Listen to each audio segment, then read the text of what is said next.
Hello, Diocese of South Carolina. I'm Andrea McKellar, member of Bishop's staff and St. Stephen's in downtown Charleston. We have all returned home safely from Baltimore, and I wanted to share a little recap of our time there. I also wanted to thank all of you who've watched our videos and prayed for us while we were there. It was very important to us, so thank you for being along for the ride with us. A few of the highlights of this week: we did still do elections, which are an important part of our church for all of the work that happens in between general conventions. We elected a new president of the House of Deputies and vice president of the House of Deputies, and we were excited about their vision and future for the church.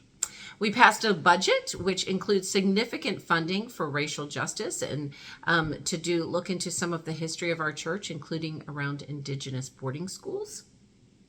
One of the really exciting things for me was the reunification of the Diocese of North Texas, formerly the Diocese of Fort Worth, and the Diocese of Texas.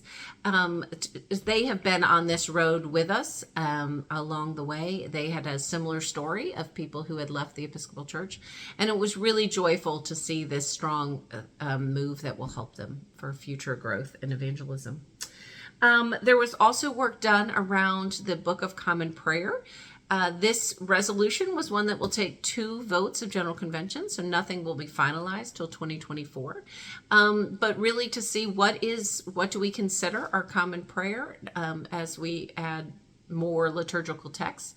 And so some good work was done on that. Just a personal, Janet Dunn Clark from the Episcopal Worshiping Group in Cheraw received the House of Deputies Medal for all of the prayers that she has given for Gay Clark Jennings over the years. Many of you have received the olive wood crosses that she makes, and her dedication to the Episcopal Church was honored in a really beautiful way. So we look forward to delivering that to Janet. Another thing that was on the consent calendar, a lot of resolutions this time were on the consent calendar so that we could move more quickly through our business. And one of that was funding for historically Black colleges and universities for chaplaincy. And one of those is Voorhees University that is here in the diocese. So we're excited that that will help our own college here. And it was a lovely time to be together. We look forward to the work of 2024. We will elect our deputies and alternates to General Convention at our annual convention this year in November. So that call for nominations will be coming out in the next month. So think about that. If you were interested in what was happening and would like to give some time to the church, any of our deputies would love to talk more about that with you.